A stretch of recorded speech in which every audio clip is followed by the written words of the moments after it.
শেখ হাসিনার বিরুদ্ধে যে সমস্ত অভিযোগ আছে তার মধ্যে একটা হচ্ছে তিনি ছিলেন ভয়ানক প্রতিশোধ পরায়ণ। হুম আল্লাহ মালুম সত্য কোনটা আমি জানি না, তবে আমার মনে হয় বাংলাদেশের জনগণ শেখ হাসিনার মতো প্রতিশোধ পরায়ণ নন।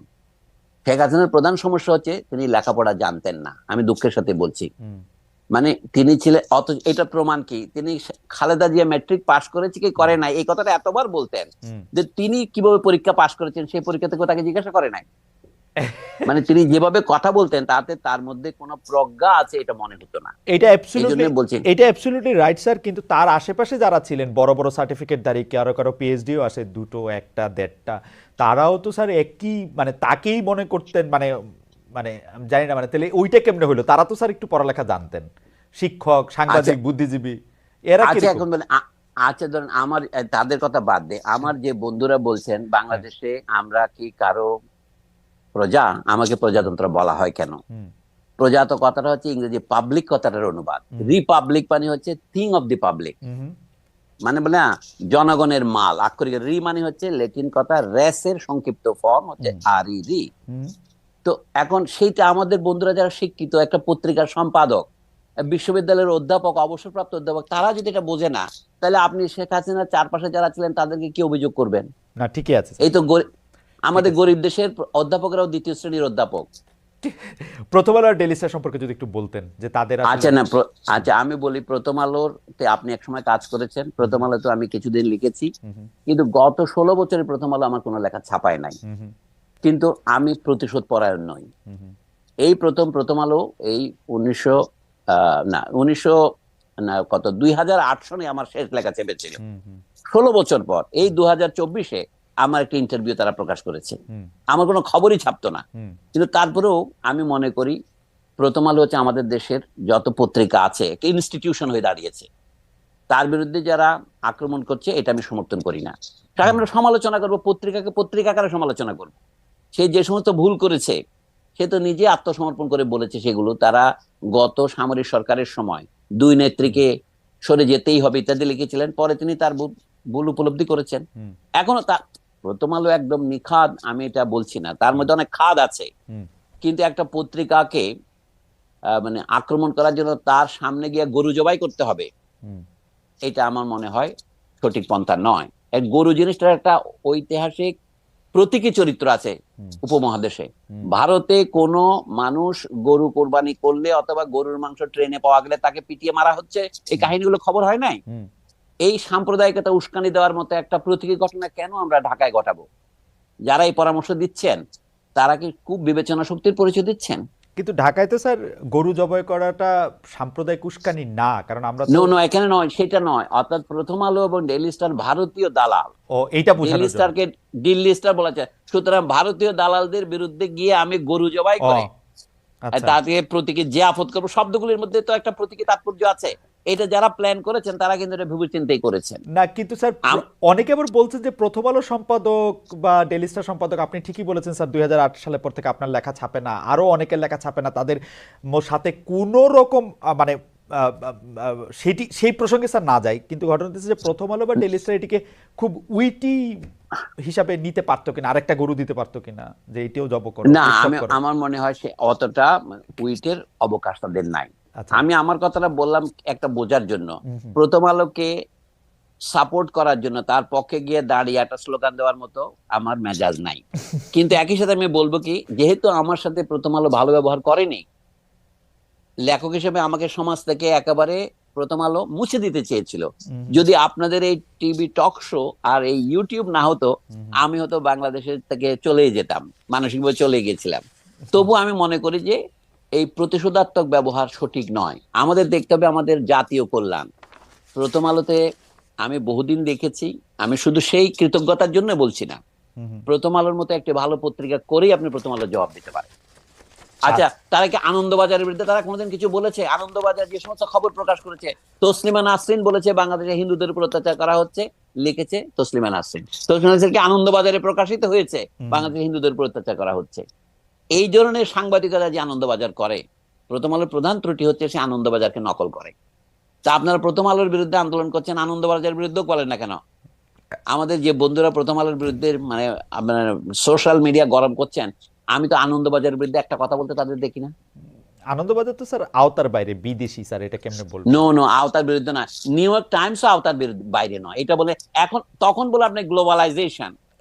আচ্ছা। আর এখন আপনি কিছু বলবেন না। এই যে fake news, misinformation, disinformation, এটা ভারতীয় শুধুমাত্র রিপাবলিক টিভি করছে না, আনন্দবাজারও তো করছে। করছে অনেকটা সফিস্টিকেটেড, আধুনিক পদ্ধতিতে। আপনার এটা আওতার বাইরে বলবেন, আমি তো আপনার মধ্যে বায়াসটা আমি আশা করি নাই ভাই। না স্যার, আমি প্রশ্নটা অন্যভাবে করতে চাই স্যার। আমি রিপাবলিক টিভির কথা যখন আপনি বললেন, রিপাবলিক টিভিতে যখনই যা কিছু প্রচারিত হয় এটা দেখেই বোঝা যায় এটা এক্সাজারেটেড। কেউ কোনোদিন, এমনকি ভারতীয় লোকজনেরও রিপাবলিক টিভিকে কখনোই মানে খুব সিরিয়াস হিসাবে নেয় না। আমরা কেন ভারতীয় মিডিয়াকে এত সিরিয়াস ভাবে নিব? বা মানে আচ্ছা নেবেন, আচ্ছা ভারতের হিন্দুস্তান টাইমস অথবা দি হিন্দু, এইগুলি তো আন্তর্জাতিক খ্যাতিসম্পন্ন পত্রিকা, তাই নয় কি? রাইট। তো দি হিন্দুতে কি খবর হয়েছিল? আমাকে তো 3 দিন হিন্দুতে চিফ অ্যাডভাইজার বানিয়ে রেখেছিল, 5ই আগস্ট থেকে 8ই আগস্ট পর্যন্ত। ডক্টর মোহাম্মদ ইউনূস শপথ নেওয়ার আগে পর্যন্ত আমি 3 দিন তো মানে হিন্দুর চোখে চিফ অ্যাডভাইজার ছিল। এই তার মানে বোঝা যাচ্ছে কি নিউজের ভিত্তি কত দুর্বল। কোন রকমের খবর না নিয়ে তারা খবর ছেপে দেয়। যেহেতু হিন্দুতে ছেপেছে, সারা ভারতের বিভিন্ন পত্রিকা অন্যান্য হিন্দি ভাষায়, অহমিয়া ভাষায়, উড়িয়া ভাষায় ছাপা হয়েছে। যা হোক, আমার বক্তব্য হচ্ছে কি প্রথম আলোকে ডিফেন্ড করা নয়। আমি মনে করি সাংবাদিকতার উপর আক্রমণ করা আমাদের জন্য লাভজনক হবে না। সাংবাদিকতার সমালোচনা করতে হবে সাংবাদিকতা দিয়ে, ওকে, মিথ্যা খবরের সমালোচনা করতে হবে সত্য খবর দিয়ে। আমি বই ব্যান করার পক্ষে নয়। পত্রিকা এই যে প্রথম আলো ব্যান করতে হবে যারা বলছে, এগুলো হচ্ছে উগ্রতা, এটা সঠিক হবে না। ওকে, আমি জাতির স্বার্থেই বলছি, প্রথম আলোর স্বার্থে নয়। স্যার ওই প্রসঙ্গটা যখন আসলোই, মানে আপনি হিন্দুর দা হিন্দুর একটা আর্টিকেলের কথা বললেন যে অনেকেই দেখা গেছে যে অনেকের চাওয়া ছিল যে আপনি সরকারে থাকবেন, অন্তর্বর্তীকালীন সরকারে, আপনার নেতৃত্বে শিক্ষা সংস্কার হোক, সরকারের নিয়োগ প্রক্রিয়া সংস্কার হোক, পিএসসি সংস্কার হোক, বিশ্ববিদ্যালয় সংস্কার হোক। আসলে যতগুলি সংস্কারের ব্যাপারে আপনার কথা যতজন শুনেছে তারা সবাই চেয়েছিল যে এইগুলির ব্যাপারে আপনার একটা প্রকাশ্য অংশগ্রহণ থাকুক। এটি কি মানে এটি নিয়ে আপনি কিছু বলবেন কিনা, যে জনগণ এটা আসলে খুব জানতে চাচ্ছে যে আপনি আমাকে অনুষ্ঠান শুরুর আগে বলছিলেন স্যার, অনুষ্ঠানের আগে বলছিলেন যে আমি এত এত এত এত ফোনের মধ্যে কি দেখি এটা লোকে বলে। আমি দেখছিলাম যে লোকে কি বলে, লোকের মধ্যে একটা বড় অংশ এটি বলছে যে আপনাকে আসলে সরকারে দেখা গেল না কেন, নিলেন না কেন, থাকলেন না কেন, এরকম একটা প্রশ্ন স্যার। আচ্ছা, এখনকার যে সরকার এটা হচ্ছে আপৎকালীন সরকার, আমরা অন্তর্বর্তীকালীন বলি আর কি, তাই না? এখন এখানে প্রধান ব্যক্তি হচ্ছেন ডক্টর মোহাম্মদ ইউনূস, যার খ্যাতি জাতীয় সীমানার বাইরে ছড়িয়েছে।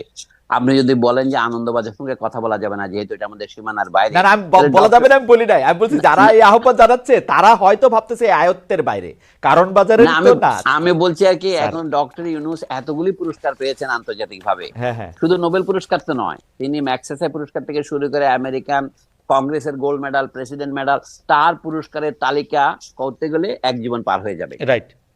তো এইরকম আন্তর্জাতিক খ্যাতি সম্পন্ন একটা লোক এই শূন্যস্থান পূরণ করেছেন। এখন তিনি যখন প্রধান উপদেষ্টা, আমাদের দেশে আপনি জানেন প্রধানমন্ত্রী যেমন তার মন্ত্রীদের নির্বাচন করেন, তিনি তার উপদেষ্টাদের নির্বাচন করবেন, এটা তার এখতিয়ার, তাই না? তো এখন কথা হচ্ছে জাতির সেবা করার জন্য তিনি যাদেরকে যোগ্য মনে করেছেন তাদের নিয়েছেন, তাতে আমাদের আপত্তি করার কিছু থাকতে পারে না। অ্যাজ অফ রাইট মানুষ কত কিছু আশা করতে পারে, সেটা বড় ব্যাপার নয়। তবে জাতির সেবা করার পথ, এই যে আপনি ডয়েশে বেলে, আপনি ছিলেন ইন্ডিপেন্ডেন্ট টিভিতে, তার আগের কথা বাদ দিলাম, প্রথম আলোতে কাজ করেছেন, সরকারি চাকরি ছেড়েছেন আপনি, এখন আপনি দিকে নিউ ইয়র্কের ঠিকানা একটা প্রাইভেট পত্রিকায় গিয়ে কাজ করছেন। আমিও সেরকম নানা জায়গা থেকে দেশের সেবা করার যে সুযোগ আছে সেটা আমি ব্যবহার করব। মানে আমি যে জাতীয় সমাজ, যেটাকে অনুবাদ করতে না পারে আমাদের বাঙালিরা, মানে এটাকে সুশীল সমাজ বলে। আমাদের শিক্ষা দীক্ষার যে কত অন্যায় অবনয়ন হয়েছে তার একটা প্রধান হচ্ছে লোকে সিভিল সোসাইটি অনুবাদ করতে পারে না, পলিটিক্যাল ইকোনমির অনুবাদ করতে পারে না, পলিটিক্যাল ইকোনমি অনুবাদ করে রাজনৈতিক অর্থনীতি। তাতে বোঝা যায় সে নিজে যে আসলে দেউলিয়া, এটাই প্রমাণ করে। বাংলাদেশের বুদ্ধিজীবী সমাজ প্রায় দেউলিয়া, কারণ সবাই দিকে অনুবাদ করে। তৃতীয় হচ্ছে প্রজাতন্ত্র। আমি 3টা শব্দ, সস্তার 3 অবস্থা বলে না, আমাদের সুশীল সমাজ, রাজনৈতিক অর্থনীতি এবং নাগরিক তন্ত্র। আমাদের এক বন্ধু বলে এটার নাম হবে সর্বজনতন্ত্র, কারণ সর্বজন শব্দটা তার প্রিয়। আমি বলছি এই অবস্থায় কথা বলা খুব মুশকিল। আমার কাজ হলো একজন নাগরিক হিসেবে, আপনি উপদেষ্টা হলেন কি হলেন না বড় ব্যাপার নয়, আপনি আমাকে বলেন, আমি আমার কর্তব্য পালনে যেখানে যেখানে বিচ্যুত হয়েছি সেখানে সংশোধন করে দেন, সেটা করব। উপদেষ্টা হওয়াটা কোনো বড় ব্যাপার নয়। দেশে ভবিষ্যতে নির্বাচন হবে, আমি মনে করি যারা নির্বাচিত হয়ে আসবে, এখন এটাই হচ্ছে গুরুত্বপূর্ণ প্রশ্ন। ওকে সংবিধান সংশোধনের জন্য আমাদের যেটা দরকার, আমাদের একটা গণপরিষদের নির্বাচন দরকার, ওকে কনস্টিটিউয়েন্ট অ্যাসেম্বলি দরকার। এবং সেই কনস্টিটিউয়েন্ট অ্যাসেম্বলি সংবিধান প্রণয়নের পর নিজেকে অবলুপ্ত করতে পারে, অথবা নিজে আরো কয়েক বছর সরকার পরিচালনার দায়িত্ব করতে পারে। একটা উদাহরণ দিই আপনাকে। স্যার, আমাকে 1900 স্যার আমাকে যদি 20টা সেকেন্ড সময় দেন, আমাদের এই অনুষ্ঠানটা আপনার চ্যানেল